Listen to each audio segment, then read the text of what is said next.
When you graduate from any school, it's time to give back to your alma mater, and that's what they are doing today. To appreciate God on their behalf for the privilege of seeing today, and also I want to appreciate them also for the commitment so far.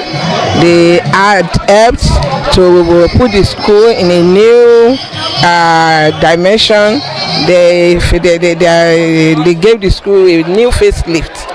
Celebrations will continue from January 22nd to 26th, including a health talk, inter-school debate, and the unveiling of a 10-year development plan. Blessing Ube, Osrc News. Nigerians are reacting to the increase in telecommunication tariffs, with many expressing support for the industry's concerns. In Akure, Ondo State capital, residents emphasized the need for any increase to consider the challenges faced by small and medium enterprises in the country. Osrc's Omoriola Oguji has details. Nigerians are reacting to a proposed increase in telecommunication tariffs, which have remained unchanged for over a decade. The adjustment aims to balance affordable services for consumers with the need for telecom companies to sustain operations amid rising costs. Telecom operators have requested a 100% tariff hike, citing the necessity for business sustainability. Financial experts who reacted in Akure said it is proper for Nigeria to grow into global networking and would definitely attract implications. Rotimi Ogunleye argues that Nigeria must adapt to global inflation realities. Nowadays, you see people running business meetings online, Zoom, and all of that. All of this has gone into the heart of doing business.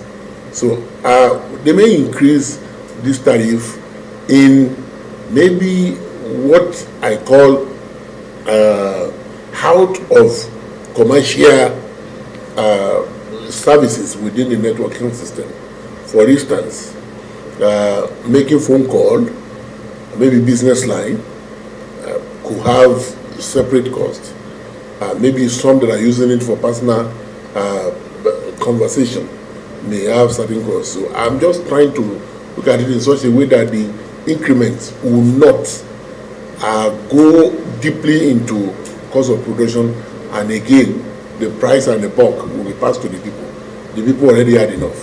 Fellow analyst Olaoluwa Bankole acknowledges the industry's demand but calls for a balanced approach to avoid burdening average citizens. There could be negative and positive implication of the new tariff hike if implemented. Now the question may be that what is likely to be the positive implication on the economy? The major positive implication on the economy that I foresee is that we could now have improved telecommunication services. So because the implication is that, meaning that now that they'll be able to get more money if they now implement this new increase in tariff, it then means that they may be able now to provide for more infrastructure. So their system could be improved. They may be able to do so much in terms of their infrastructure so that we now may have improve in services of the sector. We as an economist, we also need to appreciate the fact that I think this is the first time we are having this increase in the last 10 years. And you also agree with me that there have been inflation in the economy. So we may not totally blame them for coming out with this. To Mr. Olawale Ijalano, the industry is justified with their demands, but could be moderate, especially in the interest of small and medium business owners. Cost of running in the last 2 years or thereabout, 1.5 years or thereabouts, one would expect that this telecommunication company will be justified to ask for increase in their tariff, but I'm afraid what they're asking for, I think per minute call now, they're proposing 18 naira per minute as against around 5 or 6 naira that it is now. So I believe that is too high. I will not say they should remain where they are. We cannot continue to deceive ourselves. We must face the reality. The federal government has proposed a more reasonable increase of 30 to 60% in tariffs to support the telecommunication sector while ensuring affordability for Nigerians. Omoriola Oguji, Osrc News.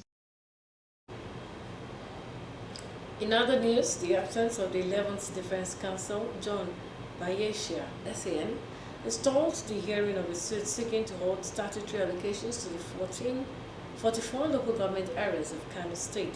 Recalled that the plaintiffs Abdullahi Abbas, Aminu Aliyu Tiga, and the All Progressives Congress, through their counsel, Sunday Olowomoro, filed a motion ex parte on the matter.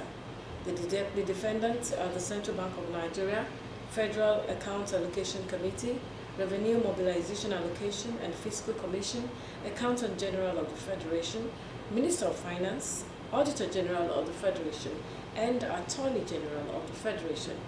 Others are the Secretary to the Government of the Federation, Kano State Government, Attorney General, Kano State Independent Electoral Commission, and the 44 Kano local governments.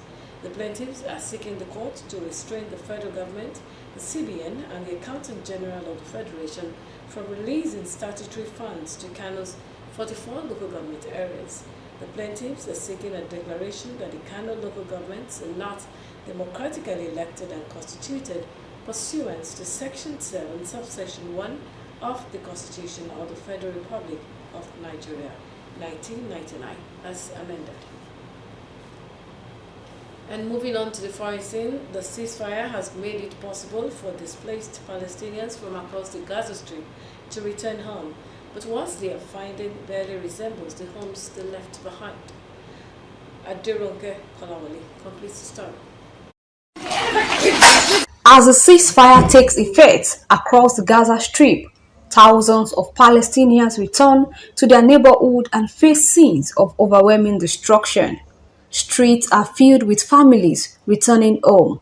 Many are having to pick up the pieces of their lives from what used to be their homes, now reduced to ruins. Others find shattered walls or only part of houses barely standing. Matters himself shifts through the debris, hoping to find precious belongings. Finding identification documents and personal items is his priority. The moment they announced the ceasefire agreement will come into effect at 8:30 in the morning, we decided to arrive here at 9. We set up a tent for ourselves and started fixing what we could in the house, using simple tools like hammers, jacks and pickaxes. Even those who have heavy equipment won't be able to use them because of a lack of gasoline. Following the ceasefire, I feel nothing. I just feel I lost my house and all my memories from inside this home. It's so sad.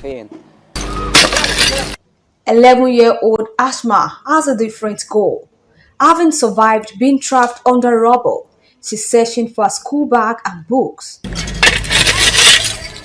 Despite everything, Asma dreams of returning to school, even if her family's new home will only be a makeshift tent on top of the remains of a family's bombed house. I came to collect my clothes and books to prepare myself for school. I miss my school. I also came to take my burned teddy bear that I love so much. I found this doll from under the rubble. I'm also taking clothes for my mother and the rest of my family. We need to use our normal clothes because what we wear now is being given to us by charities. In Jabilia refugee camp, the destruction is devastating. Residents find their neighborhood uninhabitable, yet they choose to stay, rebuilding using what little is available, determined to hold on to the places they called home. The ceasefire may have altered the violence, but for Palestinians in Gaza, the battle to rebuild their lives is just beginning. The resilience is a statement to their unyielding spirit in the face of unimaginable loss. Adironke Kolawole, Osrc News. And with our report, we've come to the end of the Osrc News at 7. But before we go, another look at the top stories. Ondo State Governor Lucky Aiyedatiwa has reaffirmed his administration's commitment to making the state investment friendly, while playing host to a company licensed by the federal government to manage 2 new oil fields in Ilaje local government area of the state. The governor encouraged the host communities to support the smooth